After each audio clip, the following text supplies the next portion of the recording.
We acknowledge this protest is taking place on Wurundjeri country. We pay our respects to the First Nations people of this land, where logging is happening without their consent. We pay our respects to elders, past, present and emerging. Sovereignty was never ceded. Hello, it's Alice here. I'm in Big Pat's Creek, up this beautiful Matagum that you can't really see. About 30 metres off the ground, and I'm peacefully protesting the clear fell logging of this beautiful area.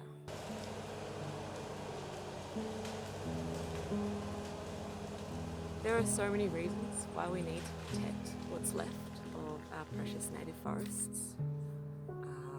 There's the fact that the recent bushfires destroyed over 21 million hectares. There's the fact that we've got hundreds of animal species facing extinction as we continue to eliminate their habitat. There's the lack of consent from First Nation peoples, no consultation with Indigenous elders. There's the carbon storage in these forests. There's the water security for Melbourne. There's mental health and community values. These areas,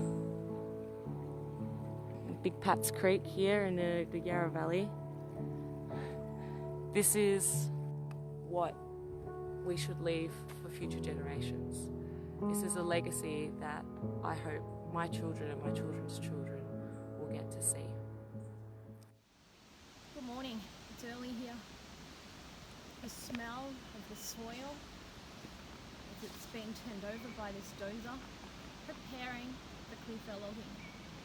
This is day 4, isolating for nature. I'm taking it from Alice. What a champ, 3 days she stopped the logging. But it's time we need to make a stand. This is our precious native forest. It's not to be plundered. This land that I'm protesting on is First Nations land. It's country that was never ceded. This sovereignty has never been ceded.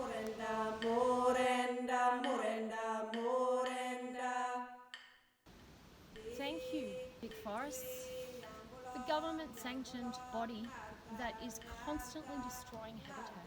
And you know what they're doing it for? Predominantly wood chips. And not only that, us taxpayers pay for it. Last year, if the government hadn't bailed out Big Forests, they would have had a 15.1 million loss. That is taxpayers' money going towards the destruction of our forests. What is the sense in that? Not only is this unsustainable economically and environmentally, it's a loss of our beautiful, beautiful country. Why do you have to log so close to my town? We've just heard another report has come out, another one saying that the fire risk is heightened significantly with logging. So what you're actually doing is putting towns in greater danger in the decades to come. These areas, they need to be protected, you know, and we can all do something today. We can write to our local politicians. We can write letters and emails. We can write to the Environment Department, to the Environment Minister, Lily D'Ambrosio. Send emails, write her a letter. Handwritten letters are so powerful. They count for 100 voters. And we can also contact Jacqueline Symes, who is the Agricultural Minister, and we can write letters to her and email her. We can talk to Dan the Man, our Premier, Dan Andrews, who announced the end to native forest logging in 2030, 10 years too late. Take action to protect what's left of our unburnt forests and ensure the future for our unique animal species. Stop the extinction and keep these forests tall.